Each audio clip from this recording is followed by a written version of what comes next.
Very very good morning to all of you. इससे पहले की क्लास में जो ये वर्क मिल्टन का पैराडाइज लॉस्ट है, पैराडाइज लॉस्ट की जो बुक नंबर फर्स्ट है, यहाँ पर स्टार्टिंग में जो 26 लाइंस दी हुई हैं, जहाँ पर जॉन मिल्टन जो है वो गॉडेस ऑफ पोएट्री का इनोकेशन कर रहा है, गॉडेस ऑफ पोएट्री का आह्वान कर रहा है, जिससे कि गॉडेस ऑफ पोएट्री मिल्टन की सहायता करें और जो ये जॉन मिल्टन है वो पैराडाइज लॉस्ट को कंप्लीट कर सके। जो ये स्टार्टिंग की 26 लाइंस हैं वो एग्जाम के पॉइंट ऑफ व्यू से बहुत ज़्यादा इम्पॉर्टेंट हैं। 2019 के टीजीटी के भी एग्ज़ाम में यहाँ से क्वेश्चन पुटअप हुआ था। जो ये स्टार्टिंग की 26 लाइंस हैं, यहाँ पर स्टार्टिंग की जो 16 लाइंस हैं, 16 लाइनें हैं, 16 लाइनें मिल करके एक सेंटेंस बना रही हैं। ये भी पॉइंट इम्पॉर्टेंट है एग्ज़ाम के पॉइंट ऑफ व्यू से कि जो स्टार्टिंग की 26 लाइंस हैं जहाँ पर मिल्टन गॉडेस ऑफ पोएट्री का इनोकेशन कर रहा है, वहाँ पर स्टार्टिंग की जो 16 लाइनें हैं वो एक सेंटेंस बनाती हैं। कल की क्लास में मैंने आपको बेसिक फैक्ट्स कंफर्म कर दिए थे, जिससे आपको ये 26 लाइंस का कॉन्सेप्ट समझ में आए, और जो 5 लाइंस हैं उनका टेक्स्ट मैंने नरेट भी कर दिया था। अब आगे की जो लाइंस हैं उनका मैं टेक्स्ट नरेट करने चल रहा हूँ, आप लोग कंसंट्रेट होकर के समझिएगा, देखिएगा। जॉन मिल्टन जो है वो goddess of poetry means muse Urania का इनोकेशन कर रहा है, और जॉन मिल्टन कहता है सिंग, सिंग का मतलब गावो, हेवेनली म्यूज का मतलब स्वर्ग में रहने वाली देवी। तो मिल्टन कहता है कि हे स्वर्ग में रहने वाली देवी, सिंग आप गाइए, आप मुझे बताइए। दैट ये आप ही हैं, आन का मतलब पर, सीक्रेट का मतलब एकांत, टॉप का मतलब शिखर, आप का मतलब का, और आप सिनाई, ये औरब और सिनाई ये दोनों पर्वत श्रृंखलाएं हैं। तो जॉन मिल्टन कहता है कि हे स्वर्ग में निवास करने वाली देवी, आप गाइए, आप मुझे बताइए, क्योंकि ये आप ही हैं जिन्होंने हॉरेब और सिनाई पर्वत के एकांत शिखर पर डिडस्ट इंस्पायर किया था, प्रेरित किया था। दैट सेफर्ड, उस सेफर्ड को प्रेरित किया था। यहाँ पर जो ये सेफर्ड वर्ड आया है वो मोसेस के लिए आया है, मूसा के लिए आया है। तो मिल्टन कहता है कि सिंग हेवेनली म्यूज, हे स्वर्ग में निवास करने वाली देवी, आप गाइए, आप मुझे बताइए। दैट ये आप ही हैं जिन्होंने हॉरेब और सिनाई माउंटेन के सीक्रेट टॉप पर, एकांत शिखर पर डिडस्ट इंस्पायर प्रेरित किया था। दैट सेफर्ड, उस मोजेस को, उस मूसा को प्रेरित किया था, हो जिसने फर्स्ट पहली बार टाट बताया था, दी चोजन सीड को बताया था। यहाँ पर जो ये चोजन सीड है वो यहाँ पर इजराइलीज के लिए आया है, क्योंकि जो इजराइलीज हैं उनको पहली बार मोसेस ने हॉरेब और सिनाई पर्वत के एकांत शिखर पर इजराइलीज को बताया था कि अर्थ और हेवन का क्रिएशन कैसे हुआ। तो मिल्टन कहता है कि सिंग हेवनली म्यूज, हे स्वर्ग में निवास करने वाली देवी, आप गाइए, आप मुझे बताइए। दैट ये आप ही हैं, ऑन द सीक्रेट टॉप, जिन्होंने एकांत शिखर पर हारेब और सिनाई पर्वत के डिडस्ट इंस्पायर किया था, प्रेरित किया था। दैट सेफर्ड मतलब मोसेस को प्रेरित किया था, हो जिसने फर्स्ट पहली बार टाट बताया था, सिखाया था, द चोजन सीड इजराइलीज को, कि इन दी बिगिनिंग, शुरुआत में, इन दी बिगिनिंग का मतलब शुरुआत में, हाउ का मतलब कैसे, दी हेवन का मतलब स्वर्ग, एंड का मतलब और, अर्थ का मतलब पृथ्वी, की शुरुआत में जो ये हेवन है और जो ये अर्थ है वो कैसे रोज आउट, उठा, आप केयास की स्थिति से। देखिएगा, जो ये केयास है वो एक ऐसी कंडीशन है जब इस पृथ्वी पर जीवन नहीं था, जब इस पृथ्वी पर केवल उथल पुथल थी, जब इस पृथ्वी पर चारों तरफ केवल और केवल जल था। मतलब गॉड ने क्रिएशन नहीं किया था, सब कुछ केयास था, सब कुछ उथल पुथल था, चारों तरफ केवल पानी ही पानी था। वो केयास की स्थिति है। तो मिल्टन कहता है कि हे म्यूजेज, हे गॉडेस ऑफ पोएट्री, ये आप ही हैं जिन्होंने हारेब और सिनाई पर्वत के एकांत शिखर पर मोजेज को, मूसा को इंस्पायर किया था और इस प्रकार मूसा ने इजराइलीज को बताया था कि शुरुआत में जो हेवन है और जो अर्थ है वो केयास की स्थिति से कैसे बाहर आए, मतलब यहाँ पर जनजीवन कैसे आया, गॉड ने क्रिएशन कैसे किया।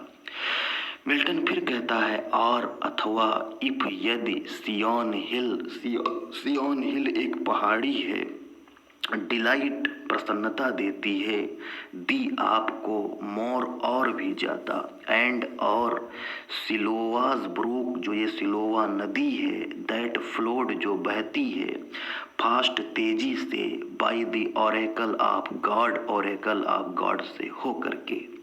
तो मिल्टन कहता है कि हे म्यूजेज, अगर आपको ऑरेकल ऑफ गॉड के पास से हो करके जो सिलोवा नदी बहती है और उसके पास में जो सियोन हिल है, सियोन पहाड़ी है, जो कि आपका निवास स्थान है, वो आपको डिलाइट देती है, वो आपको ज़्यादा प्रसन्नता देती है, तो कोई बात नहीं है, आप वहीं से आई, मैं देंस इस प्रकार इनोक आह्वान करता हूँ, दाई आपके एड सहायता की, टू माई एडवेंचरस सॉन्ग, अपने साहसिक गीत के लिए। मिल्टन का जो ये सॉन्ग पैराडाइज लॉस्ट है वो एडवेंचरस सॉन्ग है, क्योंकि ये बाइबल के कॉन्सेप्ट पर आधारित है जिस पर आज तक किसी ने कुछ भी बोलने की हिम्मत नहीं की। मिल्टन ने जब पैराडाइज लॉस्ट को लिखना स्टार्ट किया तो उसका विरोध बहुत ज़्यादा हुआ था।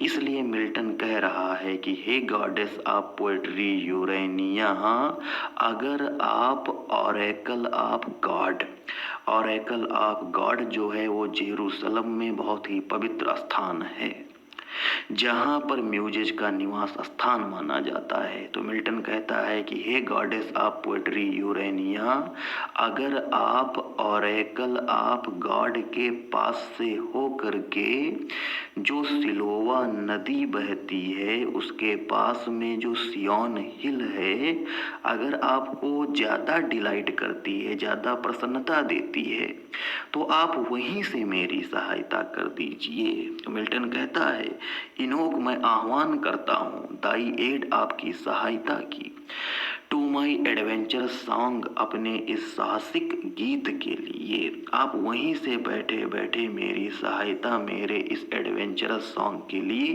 कर दीजिए। मेरा जो ये एडवेंचरस सॉन्ग है, दैट जो with no middle flight intends to soar, soar का मतलब उड़ना होता है, मिडिल फ्लाइट का मतलब सामान्य उड़ान, इंटेंस का मतलब इरादा करना। तो मिल्टन कहता है कि जो ये मेरा एडवेंचरस सॉन्ग है ये कोई सामान्य उड़ान भरने का इरादा नहीं कर रहा है। मिल्टन कहता है कि जो ये मेरा एडवेंचरस सॉन्ग है ये एबव ऊपर जाना चाहता है, एवोनियन माउंट से भी ऊपर। एवोनियन माउंट जो है वो अपनी ऊंचाई के लिए जाना जाता है। तो मिल्टन कहता है कि जो ये मेरा एडवेंचरस सॉन्ग है ये सामान्य उड़ान भरने का इरादा नहीं रखता है।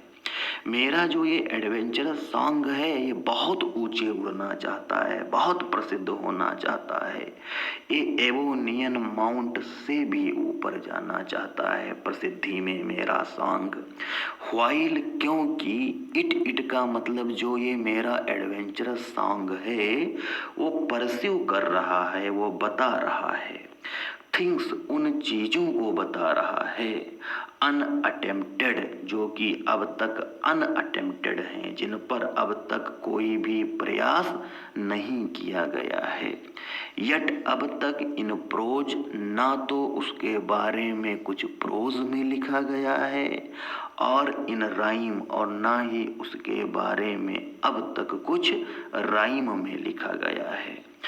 मतलब जो मिल्टन है वो कहता है कि हे गॉडेस पोएट्री, हे यूरेनिया, अगर आप ऑरेकल, आप गॉड से हो करके जो सिलोवा नदी बहती है उसके पास में जो ये सियोन हिल है वो अगर आपको ज़्यादा प्रसन्नता देती है और आप वहीं पर रहना चाहती हैं तो मैं आह्वान करता हूँ कि आप वहीं से ही दाई एड, आप मुझे अपनी सहायता दे दीजिए मेरे इस एडवेंचरस सॉन्ग के लिए। और जो ये मेरा एडवेंचरस सॉन्ग है ये कोई सामान्य उड़ान उड़ना नहीं चाहता है। मेरा ये एडवेंचरस सॉन्ग जो है वो एवोनियन माउंट से भी ऊपर जाना चाहता है, क्योंकि जो ये मेरा एडवेंचरस सॉन्ग है वो ऐसी चीज़ों को परस्यू कर रहा है जो कि अनअटेम्प्टेड हैं, मतलब जिन पर अब तक कोई भी प्रयास नहीं किया गया। ना तो उन चीज़ों के बारे में प्रोज में लिखा गया और ना ही पोएट्री में लिखा गया। मिल्टन जो है वो पैराडाइज लॉस्ट में ये बताना चाहता है कि ह्यूमन बीइंग ने मिस्टेक क्या की थी जिसकी वजह से ह्यूमन बीइंग को पैराडाइज से बाहर निकाल करके अर्थ पर फेंक दिया गया था और जो ह्यूमन बीइंग है वो जीवन मरण के चक्र में मीन्स लाइफ और डेथ की साइकिल में फंस करके रह गया था। तो ये सारी जो बाइबल की चीज़ें हैं ये अनअटेम्प्टेड हैं, इन पर अब तक कोई भी प्रयास नहीं किया गया है, ना तो प्रोज में और ना ही राइम में। तो मिल्टन कहता है कि जो ये मेरा एडवेंचरस सॉन्ग है इसके लिए आप सहायता करिए। फिर मिल्टन कहता है एंड और चीफली, मतलब मुख्य रूप से, दाऊ का मतलब आप, मतलब गॉडेस ऑफ पोएट्री, मतलब ओ स्पिरिट, दैट आप जो हैं, डोस्ट का मतलब डू, प्रेफर आप प्रेफर करती हैं, बिफोर ऑल द टेम्पल्स, मंदिर में रहने की जगह, मंदिर में रहने की अपेक्षा आप पसंद करती हैं, आप प्रेफर करती हैं रहना। अपराइट का मतलब ऑनेस्ट, हार्ट का मतलब हृदय, एंड का मतलब और, प्योर का मतलब पवित्र।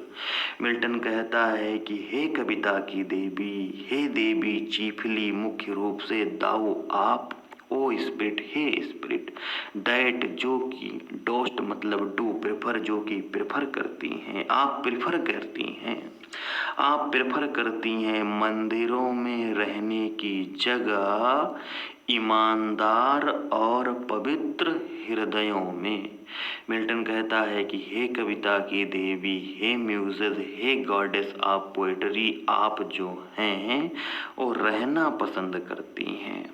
आप मंदिरों में रहने की बजाय आप रहना पसंद करती हैं ईमानदार और पवित्र हृदय में रहना पसंद करती हैं।